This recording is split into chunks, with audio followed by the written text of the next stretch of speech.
നമ്മുടെ വയറിലുള്ള അപ്പൻഡിക്സ് എന്ന ഒരു ചെറിയ അവയവത്തെക്കുറിച്ചുള്ള ഒരു വീഡിയോ ആണ് ഇന്ന് ചെയ്യുന്നത്.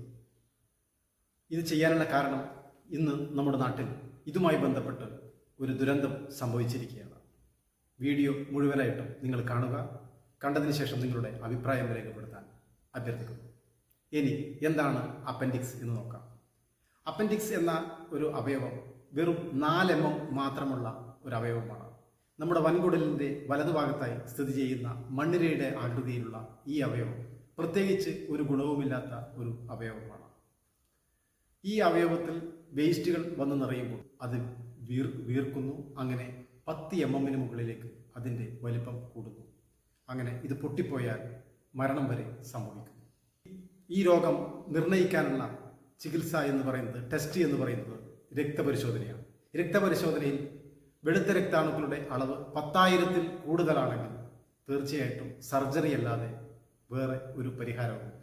അന്റാർട്ടിക്കയിലുള്ള ഡോക്ടർ ലിയോണ എന്ന സർജൻ, അദ്ദേഹത്തിന് ഈ ഒരു രോഗം വരികയുണ്ടായി. വളരെ അകലെയുള്ള ആശുപത്രിയിലേക്ക് പോകാനുള്ള സമയക്കുറവ് കൊണ്ട് അയാൾ സ്വയം ചികിത്സിക്കുകയാണ് ചെയ്തത്. ഒരു സെമി അനസ്തേഷ്യ നൽകിക്കൊണ്ട് അദ്ദേഹം വയറുകീറി കണ്ണാടിയുടെ സഹായത്തോടുകൂടി ഈ നമ്മൾ പറയുന്ന അപ്പൻഡിക്സ് എന്ന അവയവത്തെ വെട്ടിമാറ്റി സ്വയം ശസ്ത്രക്രിയ നടത്തിയ ഒരു നടന്ന സംഭവം ഈ സമയത്ത് ഇതിൻ്റെ ഗൗരവം വിളിച്ചോതുന്നു. ഇനി നമുക്ക് വിഷയത്തിലേക്ക് കടക്കാം.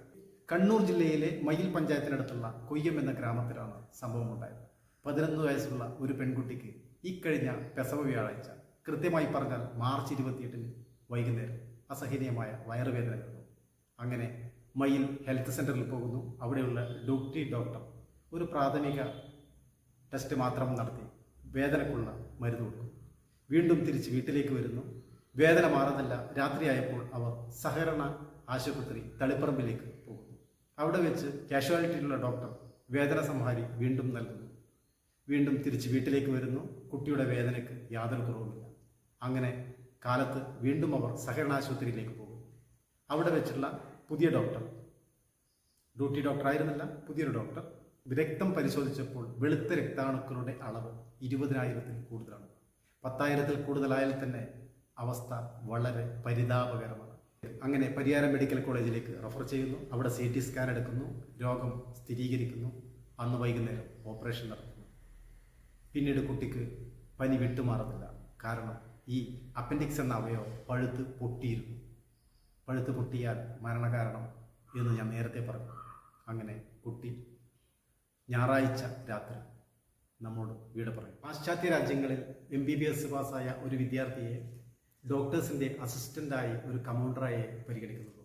അവിടെ PG നിർബന്ധമാണ്. കാരണം അവിടുത്തെ പൗരന്മാരുടെ ആരോഗ്യത്തെക്കുറിച്ചുള്ള വലിയ ഉത്കണ്ഠയായിരിക്കാം അവിടുത്തെ ഭരണകർത്താക്കൾക്ക്. 70% മാർക്കുള്ള കുട്ടികളാണ് MBBS സർട്ടിഫിക്കറ്റുമായി നമ്മുടെ നാട്ടിലുടനീളം ഡോക്ടറായി പ്രാക്ടീസ് ചെയ്യുന്നത്. തീർച്ചയായിട്ടും പൊതുജനങ്ങൾ വളരെ ജാഗരൂകരായിരിക്കണം. ഒരു രോഗത്തെക്കുറിച്ചുള്ള ചില അറിവുകൾ നമ്മുടെ മനസ്സിലും ഉണ്ടാവണം. ചില ടെസ്റ്റുകൾ നമ്മുടെ അറിവിലും ഉണ്ടാവണം.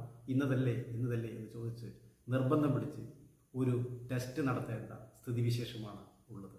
നിസ്സാരമായ ചില ടെസ്റ്റുകളിലൂടെ ആ കുട്ടിയുടെ ജീവൻ രക്ഷിക്കാമായി. കണ്ണൂർ ഷറഫ് എന്ന എൻ്റെ ഈ ചെറിയ വീഡിയോ ഇവിടെ ഉപസംഹരിക്കുകയാണ്. നിങ്ങൾക്ക് ഇഷ്ടപ്പെട്ടെങ്കിൽ ലൈക്ക് ചെയ്യുക, സബ്സ്ക്രൈബ് ചെയ്യുക. പുതിയൊരു വീഡിയോയുമായി വരുന്നത് എല്ലാവർക്കും നന്ദി, നമസ്കാരം.